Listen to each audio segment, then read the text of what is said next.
세금 내기 좋아하는 분들 아마도 없겠죠. 그중에서도 이제 종합부동산세는 이중 과세라는 따가운 눈총을 받아왔는데 최근 정치권에서 1주택자 폐지론이 언급되면서 다시 한번 뜨거운 감자로 떠오르고 있습니다. 치열한 논쟁을 거쳐야 하지만 야당에서 먼저 목소리가 나오면서 시장도 다소 고무적인 모습입니다. 네, 좀처럼 잠잠할 날이 없는 부동산 시장이죠. 자, 일일이 정보 따라잡기도 힘드실 텐데요. 오늘도 저희와 함께 한 주간 부동산 소식 짚어보도록 하시죠. 도시화 경제 송승윤 대표 함께 하십니다. 어서 오세요, 송 대표님. 네. 예. 종부세. 네. 지금 오늘 5월 마지막 날인데 오늘이 5월은 종소세의 달. 네. 종부세는 종합부동산세. 네. 이게 자 다수당인 제1야당에서 이게 1주택자 종부세 폐지 발언이 나왔다. 그렇다면 좀 시장으로서는 좀 기대를 품을 만한데 요 2022년 그럼 재작년에 종부세 기준 완화했다고요? 예. 그 내용부터 해가지고 지금 최근에 이 이슈와 관련한 시장 반응도 한번 짚어주시죠.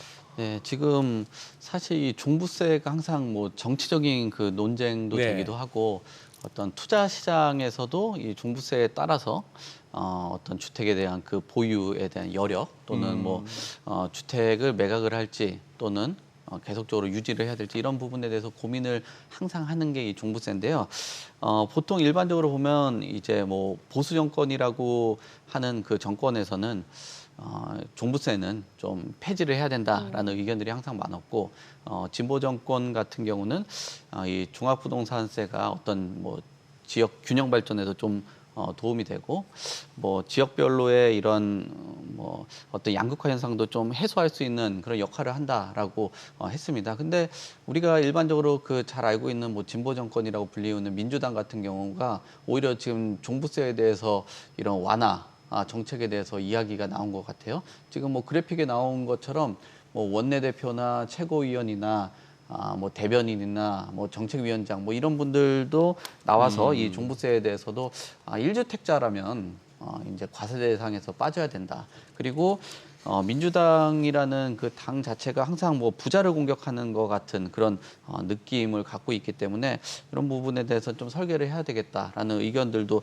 주신 것 같아요. 근데 이게 정치권만의 문제라기보다도 이 종부세라는 그 제도에 대해서 항상 논란이 많았던 게 이중과세에 대한 그 문제점. 예. 그리고 이 종부세라는 그 뭐 제도가 뭐 우리나라만 이렇게 뭐 좀 갖춰져 있는 듯한 그런 느낌을 갖고 있기 때문에 사실 종부세라든지 재산세에 대해서 좀 통합을 해야 된다라는 의견들도 많거든요. 왜냐하면 이 종부세를 가지고 지방에 계속 뭐 어떤 뭐 재원적으로 좀 지원을 해주는 그런 역할들을 하고는 있는데 사실 세금이라는 거는 그 돈을 받고 그 돈을 가지고 그 지역 주민들이나 이런 분들이 활용들을 해야 되는데 세금은 내가 내고 그 세금에 대한 그 혜택은 다른 곳에서 있다 보니까 그 해당 지역 분들께서도 고민들이 많았었고 그리고 이 종부세하고 재산세로 가기 위해서 한 번에 어떤 세금 제도나 이런 부분들 한 번에 점프를 못 하거든요. 네. 그러면은 이런 1주택자에 대한 그 종부세가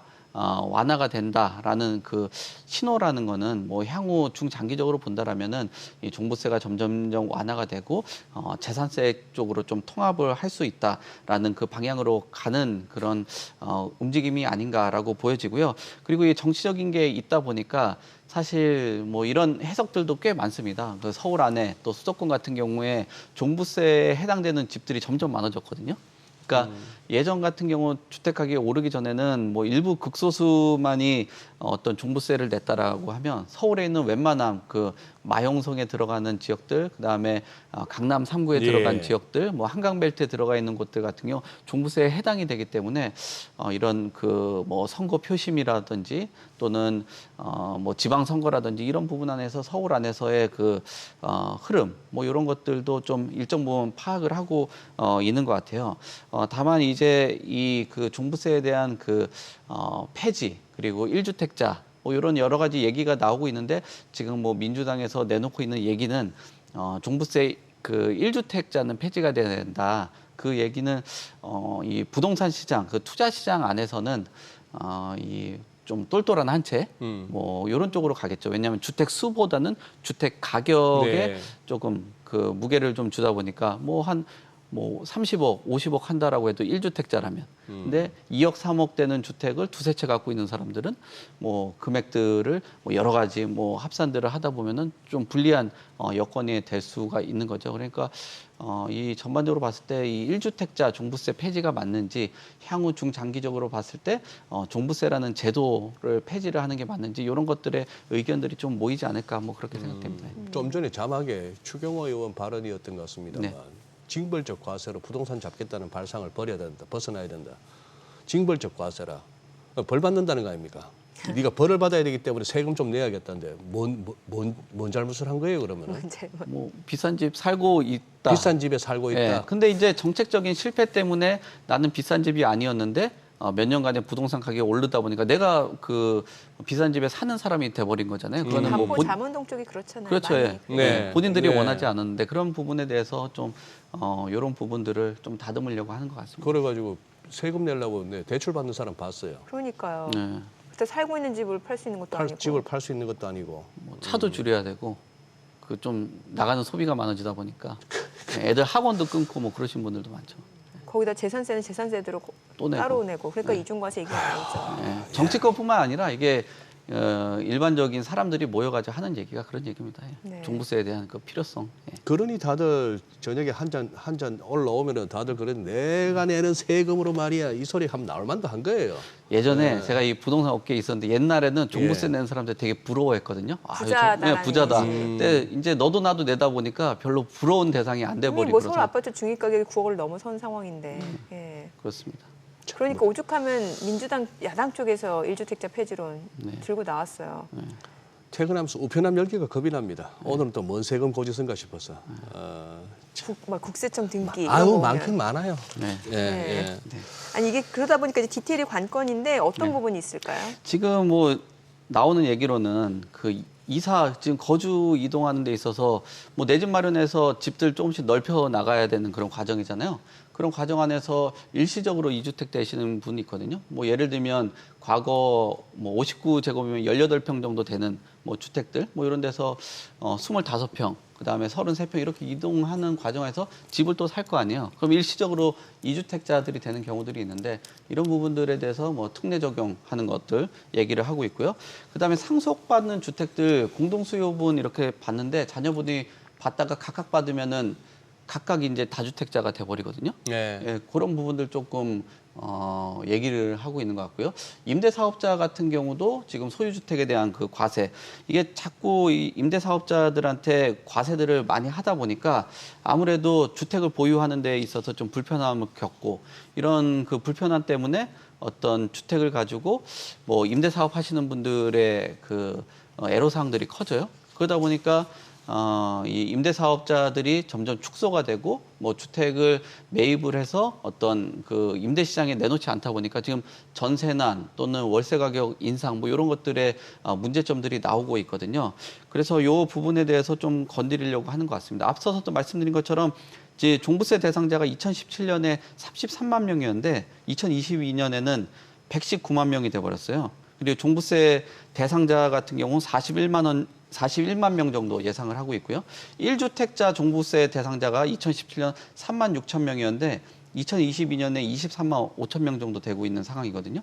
그러니까 지금 그 1주택자들에 대한 이 부담감들 이런 부분들 때문에 뭐 문제 제기들이 있고요. 일단 이사하는 거 문제들 그리고 상속하는 문제들 네. 그리고 임대사업자들이 위축되면서 이 임대사업자를 대상으로 해서 주택 공급하시는 분들 같은 경우도 어려운 그런 환경이 놓여지다 보니까 전반적으로 종부세에 대한 그 개편 내용들은 이 과세 부분에 대해서 조금 다양한 그 시각들을 열어놓고 이게 보수 또 진보뿐만 아니라 시장의 전체적인 의견들을 들으면서 수렴을 하고 있는 그런 과정이라고 볼 수 있을 것 같습니다.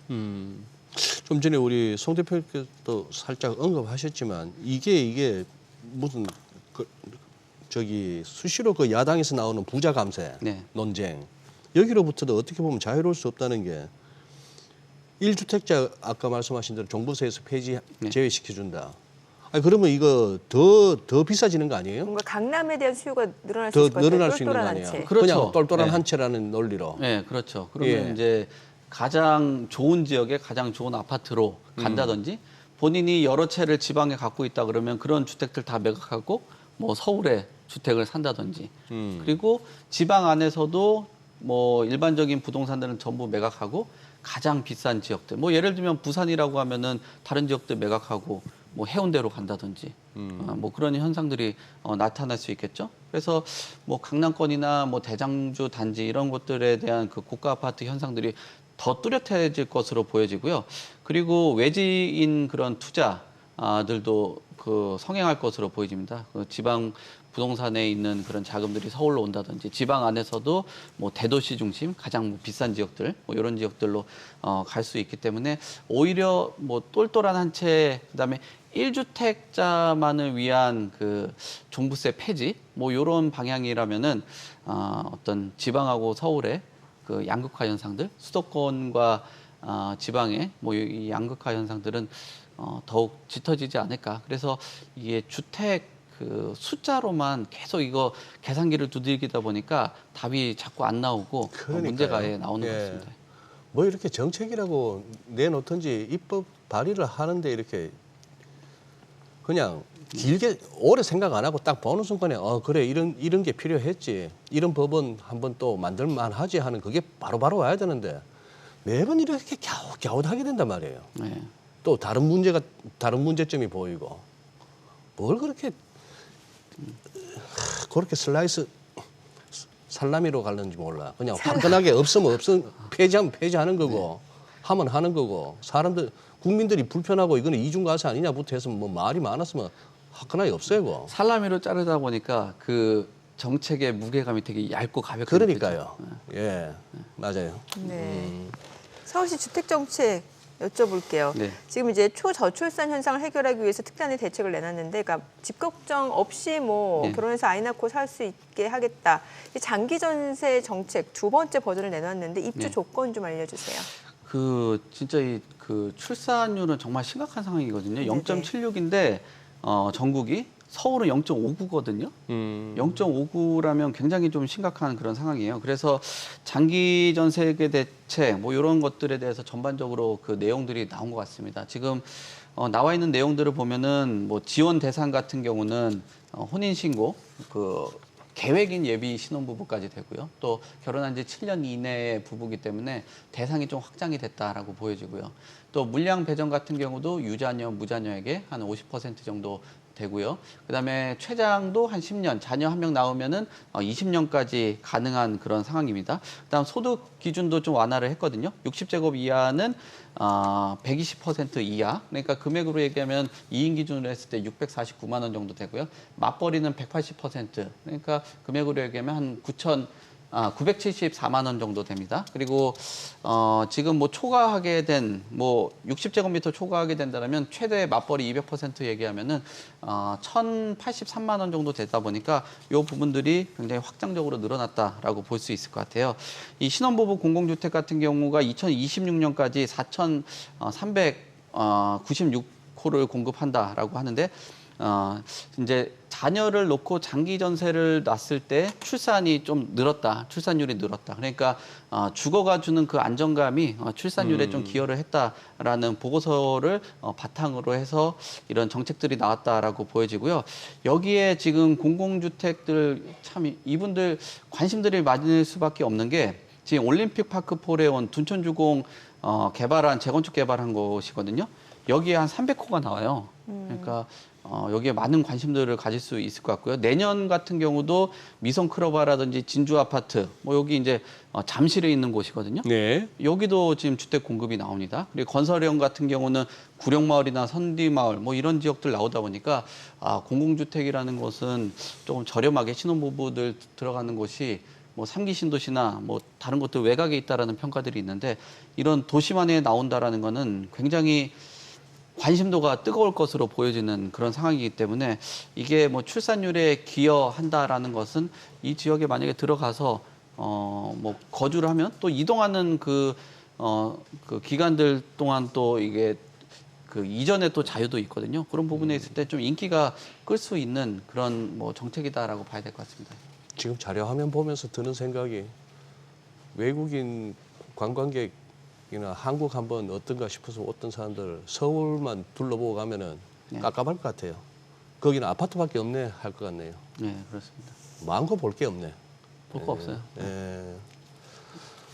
질문하시던가 하실 말씀을 더 하시던가 둘 중에 하나 해주세요. 질문 네, 애매하네요, 끝났습니다. 예.